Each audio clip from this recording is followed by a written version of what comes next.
Përshëndetje miq dhe mirë se erdhët në studion e emisionit Pa Gjurmë. Jemi live këtu në ekranin e Report TV, ku si çdo ditë dhe ditën e sotme do të jemi rreth një orë në transmetim dhe redaksia e emisionit Pa Gjurmë do sjellë një histori të dhimbshme të një babai nga Vlora. Quhet Romeo Yzi dhe është vetëm 31 vjeç. Është babai i 3 fëmijëve, i cili me sakrifica më shumë në emigrim për të punuar dhe për siguruar të ardhmen e 3 fëmijëve dhe bashkëshortes, ka kaluar jetën e tij.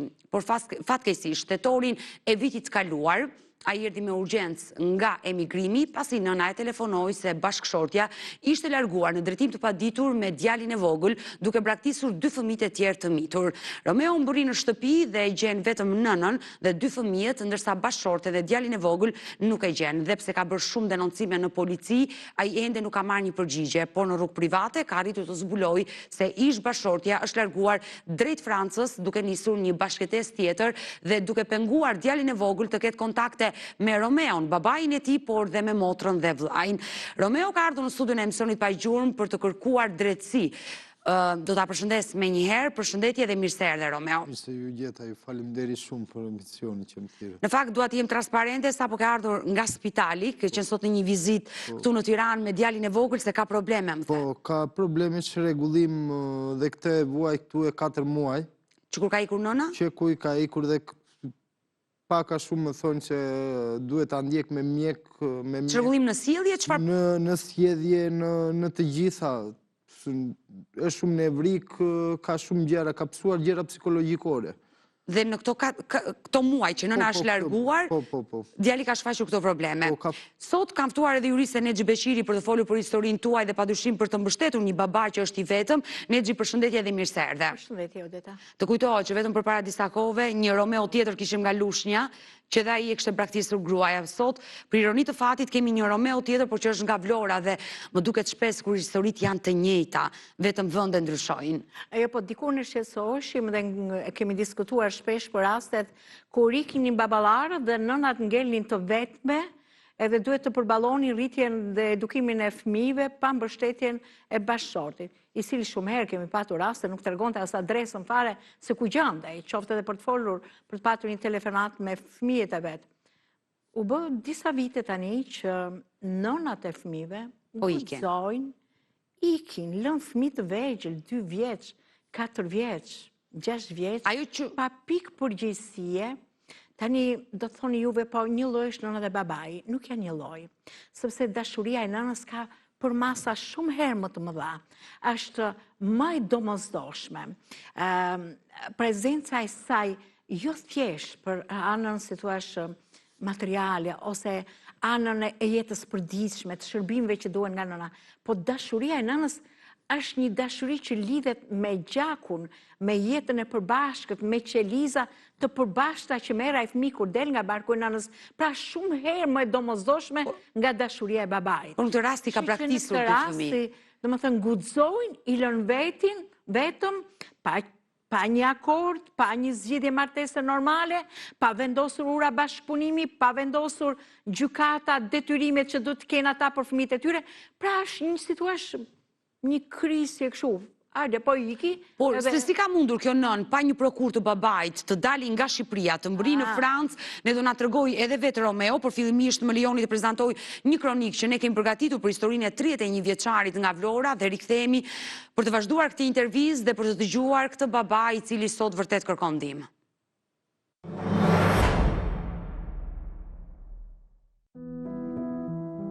Një histori familjare me shumë pikpyetje shërëfyer nga Romeo Yzi, i cili tregon për ndarje nga bashkëshortja pas 10 vitesh martesë dhe 13 vitesh njohje. Çifti kishte jetuar për shumë vite jashtë Shqipërisë, fillimisht në Turqi dhe më pas në Greqi, ku sipas tij kishin ndërtuar jetën dhe familjen e tyre. Romeo tregon se marrëdhënia si fillim kishte qenë e mirë, por gjatë martesës kishte zbuluar tradhti nga partnerja. Ai shpreh se edhe pse kishte mësuar për komunikimet e saj me persona të tjerë, kishte vendosur ta falte për hir të fëmijëve. Romeo thot se ka dyshim edhe për aftësinë e fëmijës së tretë dhe kërkon të kryejë një testë ADN-je për të mësuar të vërtetën. Iriu tregon se para largimit, bashkëshortja e kishte bllokuar në telefon dhe mendon se çdo gjë ishte planifikuar më herët. Ai shton se ka bërë edhe kallëzim pas informacioneve që kishte marrë për largimin e saj drejt Francës, së bashku me njërin prej fëmijëve. Ndërkohë, Romeo shpreh se fëmijët përjetojnë ndryshe mungesën e nënës, ku sipas tij vajza nuk dëshiron kontakte, ndërsa djali e kërkon vazhdimisht. Ai mohon që në familjen e tyre të ketë pasur dhunë, ndërsa thot se ish bashkëshortja ndodhet në Francë ku ka kërkuar azil si grua e dhunuar. Babai i 3 fëmijëve rithekson se dëshiron të kryejë një test ADN-je për fëmijën që ndodhet me ish bashkëshorten, për të hequr çdo dyshim që ka të lidhur me atësinë.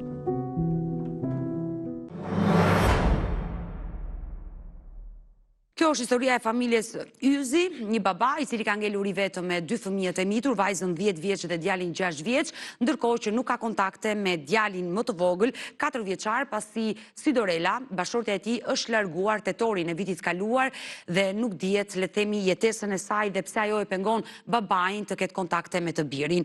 I dashur Romeo, dua të pyes, ju sa vite martesë kishit bashk? 10 vite martesë. Si ka qenë njohja? Kemi qenë martesë rregullore, 10 vite martesë rregullore, dhe 3 vite kemi njohuri. Pra, 13 vite në total që ti 13 vite, po. njihesh me nënën e Edhe fëmijëve. kam takuar, kemi njohur, kam njohur Sidorelën, shumë gocë e mirë, shumë normale, edhe kemi ikur në Turqi. Fillimisht. Keni qenë të vegjël, se para 13 viteve ju jeni 31 dhe ju keni qenë, le të themi, ajo sa vjeç është diferencë nga ty? Tjetër the 1 ajo? Ajo është 28, 29 bën tani. 29, po? 29. Dhe kemi qenë në Turqi, ande kemi bërë dhe dasmën, kemi bërë të gjitha. Kalum mirë dhe mbas ca kohë pastaj u ktheva në Shqipëri, edhe kam ikur në Greqi, kam marrë komplet familjen në Greqi, e kemi vazhduar jetën tonë. Në Turqi më ka lindur vajza. Vajzën e madhe e ke lindur në Turqi? Po, 2 djemt më kanë lindur në Greqi. Kemi jetuar mirë e bukur. Pra, nuk keni jetuar shumë në qytetin e Vlorës? Jo, më shumë keni qenë emigracion? Në Shqipëri, brenda këto 3 vitet e fundit që kisha një fatkeqësi me maman, që mira paraliza mamas dhe u diskutua me bashkëshorten, ish bashkëshorten. Që të riktheheshit? Të riktheheshim, të përkujdesoheshe pak për maman, sa të përmirësoheshe çik dhe të jeni njëri të përshtatshëm për të kujdesur. Të kujdesesh për të dhe mund ta paguaja, se ande kam jetën, kam familjen, fëmijët ande mu rritën, i kam që jam detyruar, kam hequr edhe fëmijët. Keni jetuar më shumë në Greqi, si ka qenë jetesa juaj me Sidorelën? Shumë mirë, sa kohë pasaj, nuk e di. Unë isha dhe i largohesha, ikja në Përishue, punoja, për të siguruar të ardhurat. Për të siguruar të ardhurat për familje dhe Sidorelën bashkë me fëmijët ilja në shtëpi. Edhe kur jam kthyer, pasaj kam diktuar Sidorelën 2 herë, jam falur, e kam falur ndaj fëmijëve. Pra, gjatë martesës? Po, gjatë martesës ajo të ka tradhuar? Po, 2 herë, e kam thënë lutem, i thash, ta bëjmë përrisht të fëmijëve, paktën për ngritje me shë. Edhe se dija absolutisht që kjo gjë mundet të ndodhte kaq.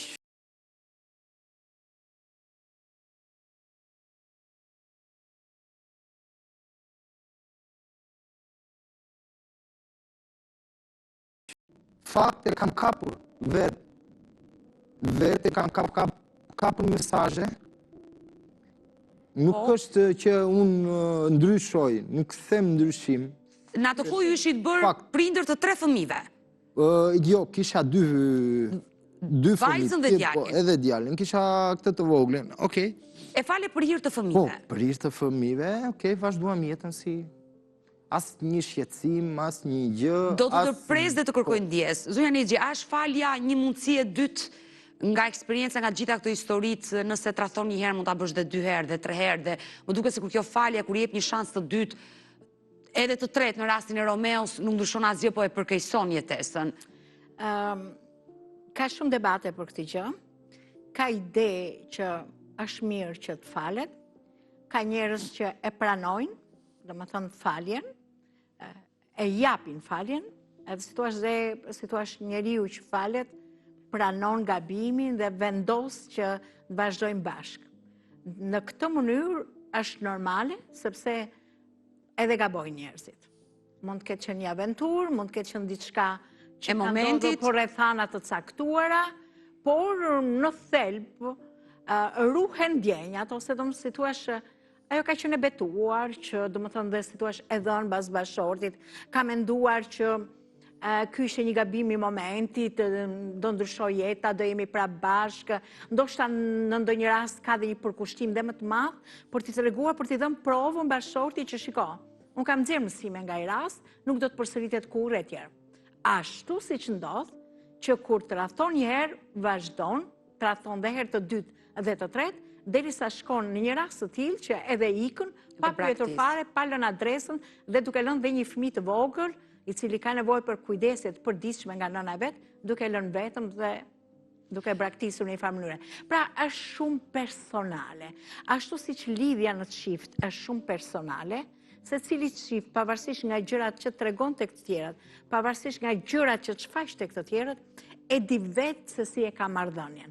Janë të dy palët që vendosin se si do ta kenë jetën bashkëshortore, çfarë parimesh do respektojnë marrëdhëniet e tyre, si do ndërtojnë familjen, dhe kur gabon njëri apo tjetri, janë ata që do vendosi nëse do rrin bashkë, do t'i përmirësojnë gjërat, apo nëse ka ardhur momenti që duhet të ndahen dhe secili duhet jetë në punën e vet. E qartë, Romeo, kur ju le të themi e kuptuat tradhtim për herë të parë nga Sidorela, ajo të kërkoi falje dhe gjithçka vazhdo. Kërkoi falje dhe vazhduam sikur s'kishte ndodhur gjë.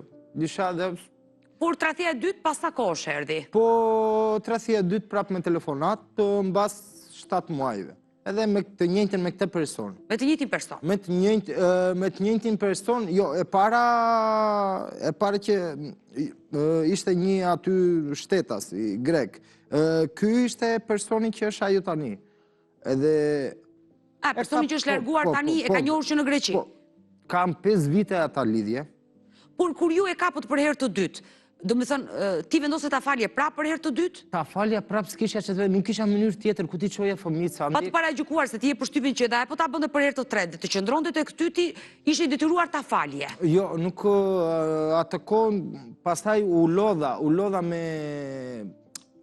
me faljen e asajt, u lodha me të gjitha gjërat, se stresi ime vend të gjerë maksimum dhe nuk kisha mundësi.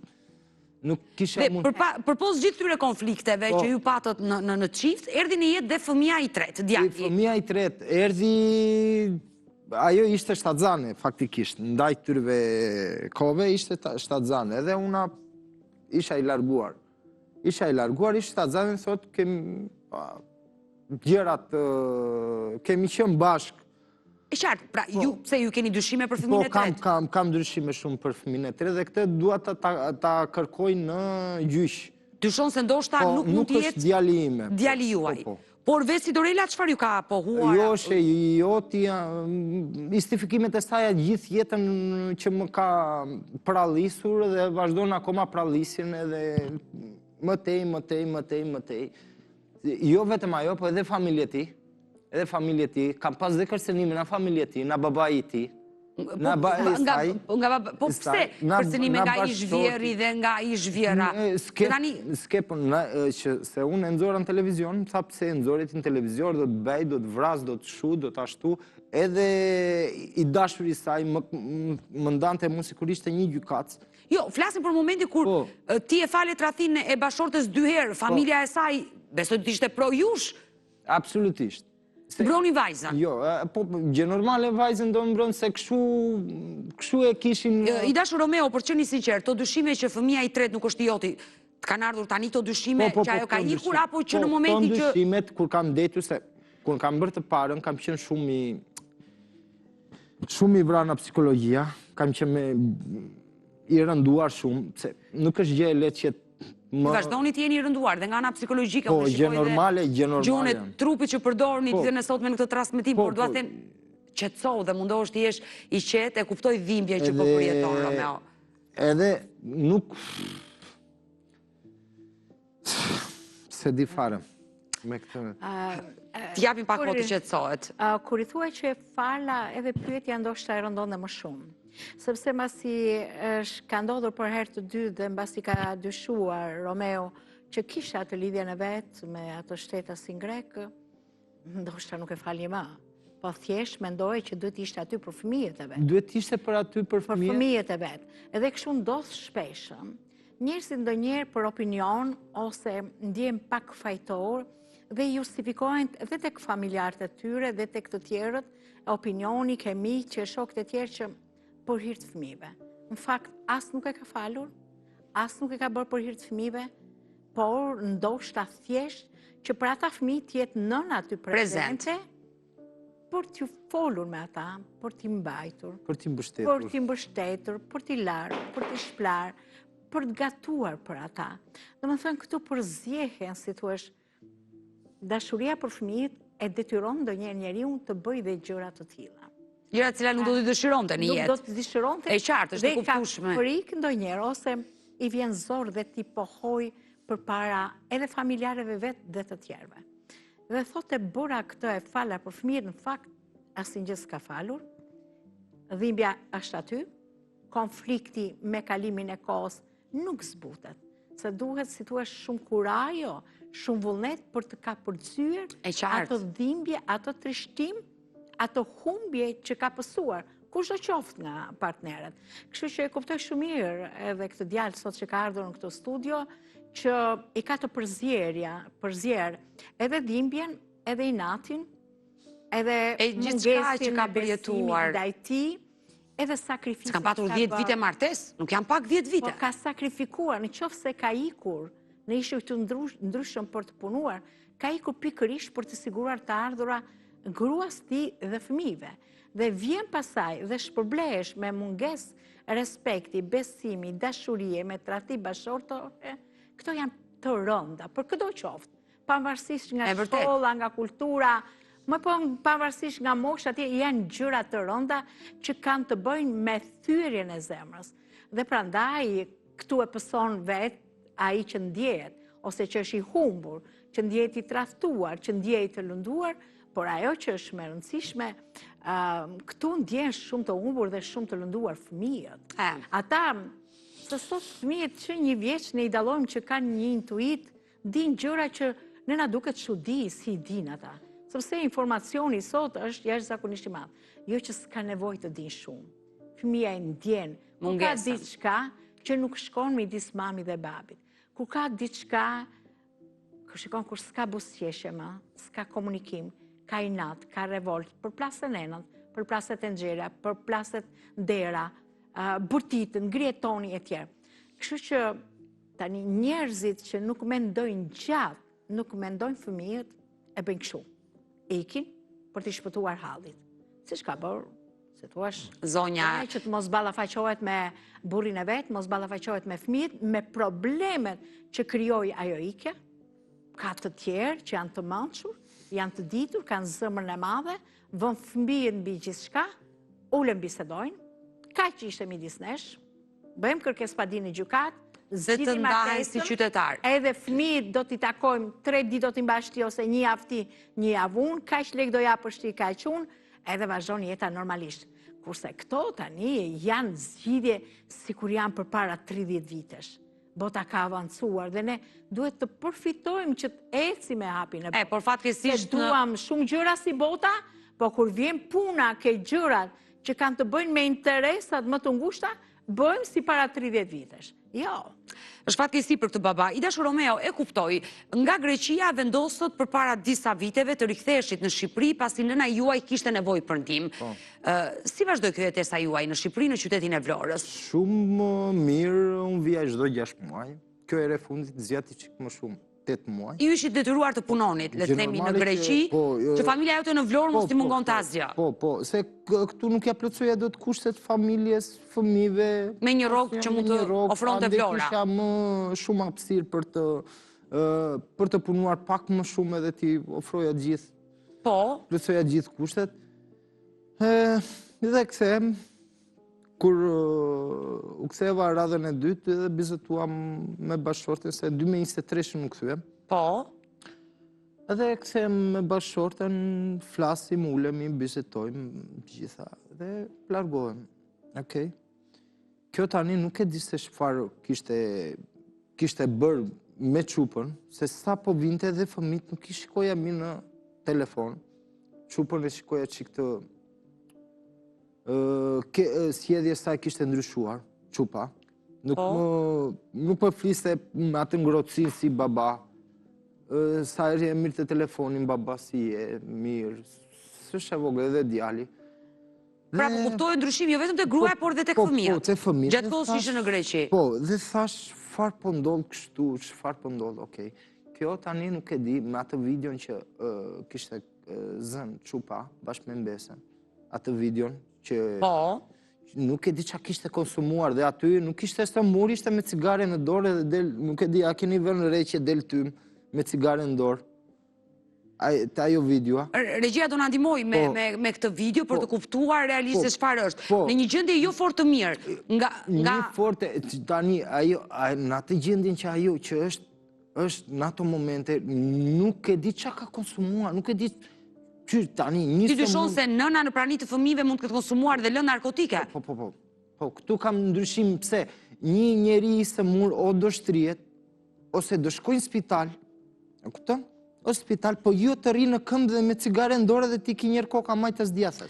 Vetëm një pirë mundet të bëja të lloj sjellje në atë video. I dashur Romeo, më duhet të bëj një shkëputje për të kaluar në reklama, do rikthehemi dhe për të më treguar se si humbe zholloj kontakti me djalin tënd 4 vjeçar dhe nënën e 3 fëmijëve të tu, por kalojmë te këshilla e parë, do të jemi tek Obeni të dashur miq dhe rikthehemi sërish bashkë live.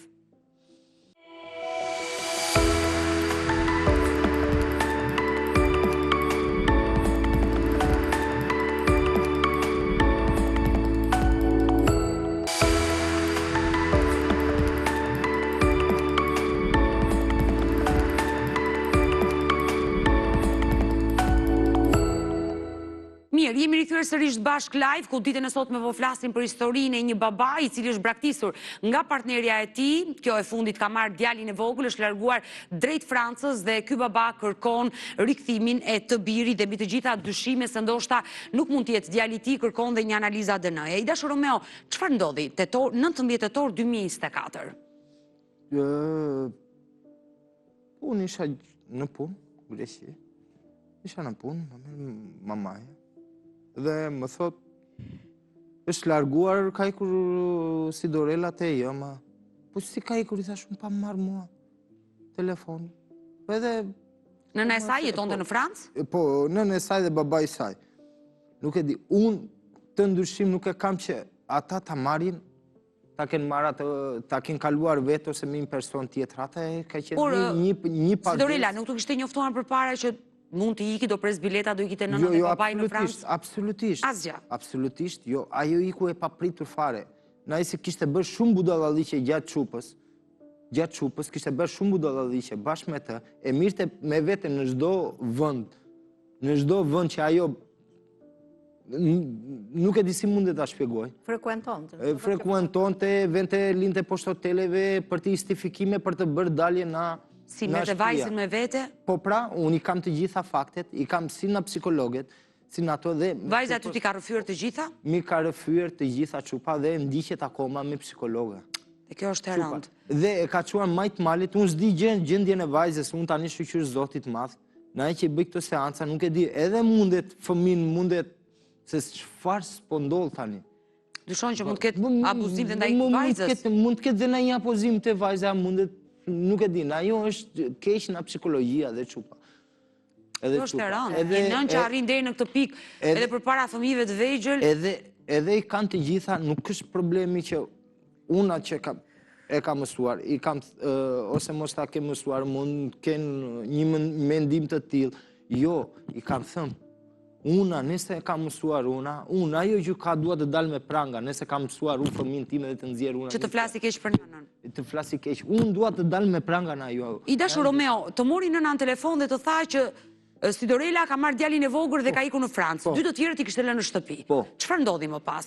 Më pas çfarë ndodhi? Absolutisht asgjë, bëj për të marrë telefon, asnjë përgjigje, asnjë gjë. Edhe mbas 2 ditësh pastaj. Ajo të kishte bllokuar në telefon. Po, më kishte bllokuar. Pra, një largim me paramendim. Po, larguar, thashuna si ka mundësi, nejse. Si ka mundësi? Më thënë, si e mori një fëmijë 4 vjeç? Si e jo, do më thënë, di gjë, do më thënë, si e mendon, duke ditur rrethanat qa lidhje ka ajo, ku është familja e vetë, ka ndonjë fëmijë të vogël në familjen e vetë, që mundet të bënte dokumenta, pra në ndihmon. Qa ke zbuluar, po? Okej, unë këtu kam zbuluar se me këtë, kjo ka qenë, fëmija ime e shlarguar bashkë me këtë që kjo është. Partnerin e saj të ri, e qartë. Tani, unë s'di gjë absolutisht nga kjo, se unë këtu po e kërkoj të drejtën dhe s'po e gjej në asë në shtetë, asë me një vënd, nuk po e se kam... Ju, si e zbulu, keni marrë, ose më sakë, edhe nuk keni zbuluar, po keni marrë në vesh në informacion si djalin e vogël e kanë nxjerrë ajo jashtë Shqipërisë? Informacione kanë, po, në Kosova, kur kemi folur që kanë bërë denancim, ka qenë prezent dhe shefi gjyqësores. Po. Shefi gjyqësores, se s'më besoni, më tha mua, nëse ti ke lëshuar prokurës, së besojnë, ka marrë telefon, ka bërë si kur isha për jashta, qyshe kalove ti djalin dhe ka qenë prezent shefi gjyqësores. Që e ka dëgjuar? Po e ka dëgjuar dhe kam gjitha në... Dhe qëfar tha nëna, si e kështë kalova? E kalova vetë, unë jam nëna Ajtë Miru Pafshin. Në emisionin që kemi bërë bashkë... Në Kosovë e ka kaluar kështu. Po, në emisionin që bëra unë me Sidorelën bashkë, thot, po unë kam pagur sa lek, apo jo? Do me thënë, në mënyrë ilegale, ka paguar disa para dhe nuk është rasti parë i Romeos, por shumë rastet të tilla, në 2026 të kalosh me disa para në kufi që i jep personave punojnësve dhe të kalosh një fëmijë të mitur pa një prokur, kjo është e frikshme në vendin tonë. Se di fare që ka kaluar e fëmijë. Ka një problem. Ndoshta nuk ka paguar këtu në kufirin, se tani është liruar fare. Kalon dhe pa kontrole në Kosovë. Problemi është si kalori. Ajo e ka shprehur që ka paguar disa para, po e qartë. Kina pastaj si ka udhëtuar për në Francë, në Greqi, kudo tjetër. Si ka udhëtuar, a kontrollohen atje ato. Më thënë se tani nuk është shtetas i Kosovës. Dhe ndoshta ata kanë më kollaj që të bëjnë një syqor e një vesh shurt. Dhe më thënë që të mos ta respektojnë ligjin që kur udhëton një fëmijë i vogël, 4 vjeç, 9-18 vjeç e tjerë, më thënë ai duhet të ketë patjetër qoftë edhe për një vizit 5 ditore në një shtet bashkimit Evropian o kudo, do të ketë një autorizim nga babai i fëmijës. Për të dalë jashtë territorit të Shqipërisë. Atëre, në qoftë se Kosova, Prishtina, aeroporti i Prishtinës, apo pikat kufitare të Prishtinës nuk e respektojnë këtë gjë, kjo duhet thënë me zë të lartë për autoritetet e Prishtinës, për autoritetet shqiptare njëherë, të Ministrisë Drejtësisë, të policisë e tjerë, që ata ta respektojnë në mënyrë që abuziv të tillë, qoshin baballar apo nona, të cilët marrin kështu, pa autorizimin e babait, e marrin fëmijën dhe ikën zhduken, dhe ky fenomen duhet ndaluar. Pra duhet bërtitur me forcë që nëse në Rinas i kontrollojnë këto gjë, se dikur dhe Rinas i ka qenë shumë problem. Po dhe dihet që në tëra emisionet është bërë problemi i madh e tëra dhe bëjnë shumë kujdes. Sepse shpesh e kam dëgjuar që dolëm nga Kosova dhe nuk patëm probleme dhe më pas shkuan drejt vendet e Bashkimit Evropian dhe kjo është e frikshme largimi në këtë lloj forme. Duhet bërtitur fort përpara policisë, përpara Ministrisë së Brendshme. E kam kërkuar këtë gjë, më falni. Jo thjesht juve. Ky është një problem. Romeo, ajo që mua më falni, më fal se po të ndërmend. E kam kërkuar, çysh ka kalur ky fëmijë ku nga na ça ajde kaloi Kosovën, në vendet e tjera çysh ka kaluar ky fëmijë, ku ka qenë? E ka fut bagazh, e ka marrë në Mali, çka ka tregu? Në aeroportin e Prishtinës ka prerë biletën, ka kaluar lishën, ka bërë. Jo, në kur ka zbritur në Francë, në Ukraina. Me automjet, ka udhëtuar me automjet. Edhe unë këtë e kam ndryshim. Ky fëmijë mua nuk e di çka ka trequr gjatë rrugës. Unë se di fare. Por ajo që mua bën përshtypje, një nën, pse nuk i mori të 3 fëmijët, po vetëm 1 dhe la 2?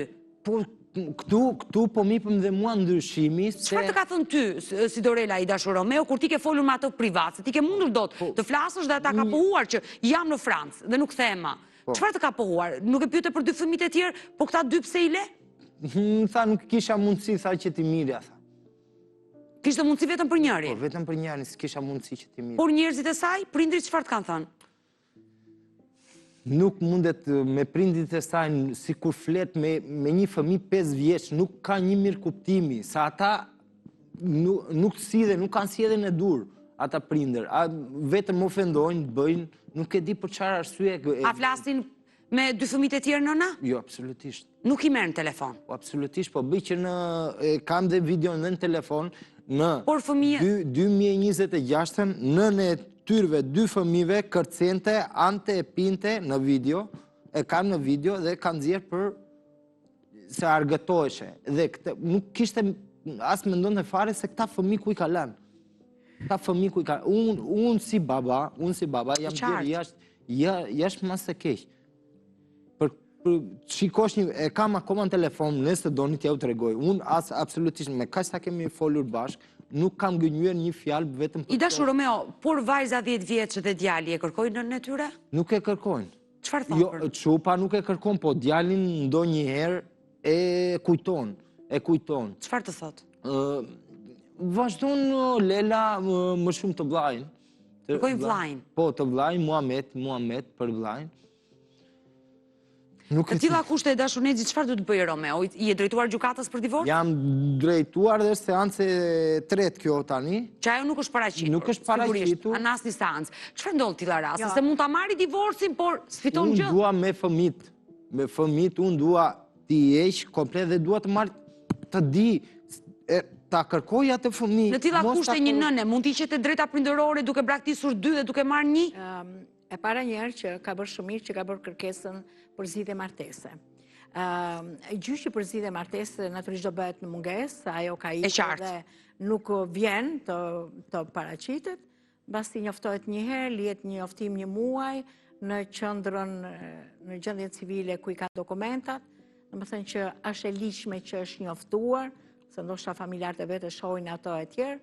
Këta do bëjmë përpjekje për ta lajmëruar, po vazhdon pastaj gjyqi, se ndoshta nuk do të vijë asnjëherë në gjyq. Natyrisht një vendim gjyqësor do përcaktoj se si do të jetë regjimi i prindërimit, kush do t'i mbajë fëmijët, bëhet fjalë për të 3 fëmijët, sa herë duhet i takojë nëna, sa herë babai e tjerë. Ky vendim do t'i dërgohet, do njoftohet ajo dhe ka të drejtën e apelimit dhe e apelon, e kundërshton apo jo. Kur vendimi merr formë të prerë, atëherë rrjedhin të gjitha detyrimet që ka qoftë babai, qoftë nëna për të 3 fëmijë. Tani në qoftë se gjatë seancës gjyqësore babai i fëmijës pretendon që t'i hiqet kujdestaria, natyrisht që duhet, është një gjyq i rëndësishëm, duhet të tregoj prova, dhe ndoshta babai i fëmijëve i ka provat për të treguar që ajo, domethënë, ka probleme të cilat, domethënë, e bëjnë të papërgjeshme. Por natyrisht gjykata merr ekspert dhe natyrisht që duhet që të kontaktoj dhe me nënën e fëmijëve në mënyrë që të bindet që një akt ekspertimi nga ekspertët ligjor, mjekësor e tjerë të tregoj se me vërtet ka probleme ajo të shëndetit mendor, apo është përdoruese lëndë narkotike, si që ka pak më parë Romeo që dyshon. Pra duhet të situash që gjykata të bindet dhe nëse duhet ja hiqë kujdestarin e fëmijëve apo jo. Pretendimi që tha zotëria këtu për nëse babai i fëmijës së tretë është pikërisht një mik i saj dhe nuk është ky, ai është një gjyq që natyrisht është më vete, kërkon që edhe atjet prova, kërkon dhe ajo do sili, do thoj pretendimet e veta, natyrisht do kërkoj dhe adënoja, për është një gjyq tjetër që kërkon kohën e vetë.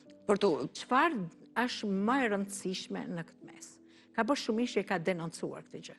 E para njerë kur njerëzit denoncojnë rastet të tilla, kur një nga prindrit merr fëmijët, pa marr autorizim, pa marr një një deklaratë notariale nga prindi tjetër që është dakord të udhtoj, për çfarë do udhtoj, sa ditë do qëndroj e tjerë, pra në këto raste bën mirë që denoncohen në mënyrë që organet e policisë, organet e drejtësisë, Ministria e Brendshme e tjerë të mundet të rrisin kontrollin në përpikat kufitare që të mos lejohen kalime të tilla ose që të zbulojnë që çfarë falsifikime bëhen në vendin tonë. Çfarë falsifikime bëhen në mënyrë që të bëhen veprime të tilla të paligjshme.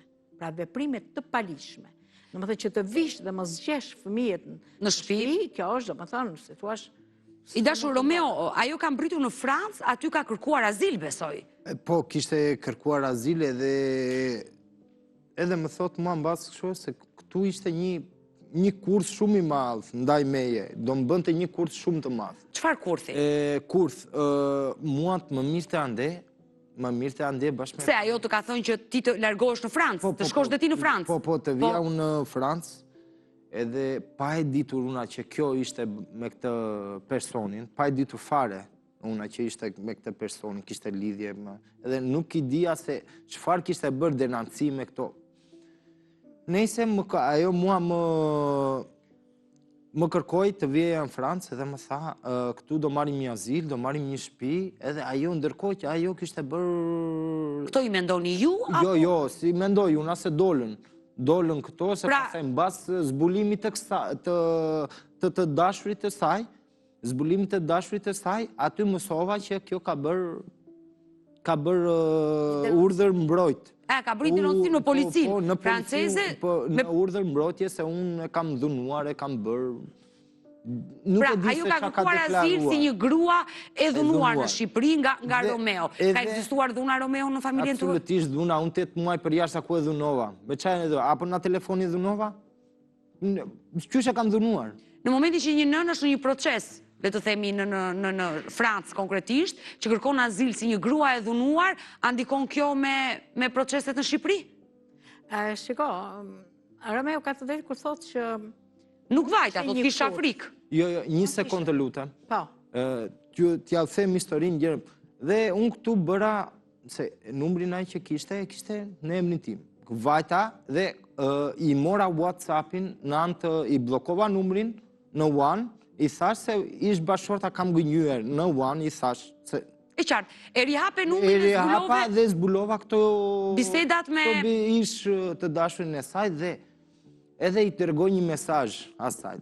I them, unë do vi, i them una, por mos më hap mbas shpine, pa besë. Më duke që ja kam quar këtëna dhe a më thot, jo, unë i kisha marrë vesh të gjera dhe aty pasaj nuk përdoroja do të me, kisha pëllëcita dhe vazhdova dhe ofendova. Ofendova tani, realisht do të ofendoja se gjitha të probleme. Pra, kur ti zbulove se çfarë kishte çatuar ajo me atë person, pate një bisedë telefonike ku e ke ofenduar. E kam ofenduar, okej. Pastaj, unë kam këtu mendim, aje do më mirë të mua ande, unë do bia brënda ande, do më fustin brënda, unë isha baba dhunus, a ishte nën e praktisur, se kisha dhe unë dokumenta që kisha bërë denancim që i ka praktisur fëmin, dhe fëmit të mi mundet të ti mirë të shpije fëmijë, mund na i mirë të shteti francez, ku do ta fëmijët? Një baba që ka parandje rrezikun që po të shkonte në Francë, ajo mund ta denonconte në polici. Jo, ishe i denoncuar faktikisht unë aty. Ajo e kishte bërë denoncimin, e qartë. Po, atëre është një praktikë e njohur. Për gratë shqiptare që e bajnë. Kam bërë gratë shqiptare plot, ka patur gjyqe pa fund, kur bashortët janë ndjerë në një pozitë shumë të vështirë, sepse kanë shkuar për të takuar fëmijët dhe ka përfunduar në burg. Dhe pastaj ishtë dashur pa fund punë, të paguajnë avokat, shpenzojnë para pa fund në mënyrë që të shpëtojnë nga burgu i një shteti në perëndim, dhe të mundet të rikthehen, por ama kanë humbur kontaktet normale me fëmijët e tyre, të cilat ose i kanë bajt nën atje, ose i ka marrë shteti atje ku kanë shkuar. Unë uroj dhe shpresoj që Sidorela atje duke na ndjekur ditën e sotme dhe të reagojnë mbi gjitha për 2 fëmijët që ka braktisur, që është e dhimbshme kjo histori. Por do bëjmë shkputin e radhës për të kaluar në reklama dhe rikthehemi sërish bashkë.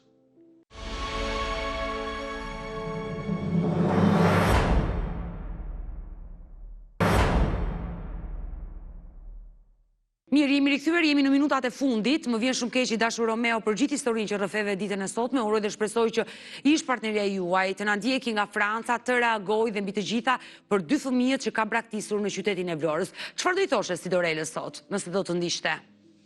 Do t'i thoja që të ktheheshe, të bënim një test ADN-je për djalin e vogël, se nuk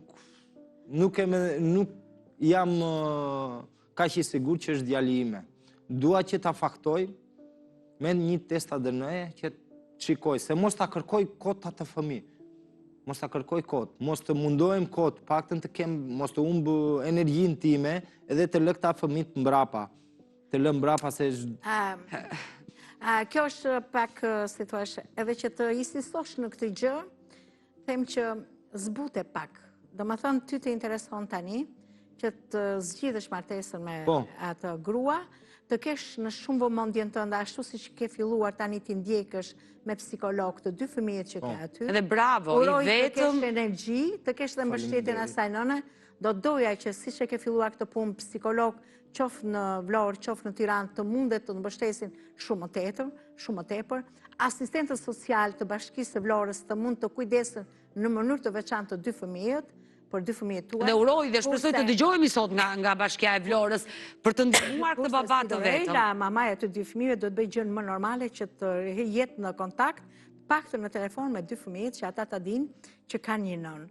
Edhe pse ajo ndoshta një ditë do kthjellohet, edhe duhet të kujdeset, po jo paktën të mos e humbi rolin e nënës. Tek ata 2 të mitër. Të falenderoj Dashur Nezi që të pata sot në studio, të falenderoj Romeo që të pata në studio, ne do mbetemi bashkë në kontakt, uroj dhe shpresoj që të takohesh me djalin e vogël mbi të gjitha, dhe nëse ai do dali që nuk është djali juaj, ka motrën dhe vllajin që përjetësisht do të jenë bashkë. Dhe uroj të ketë një zgjidhje.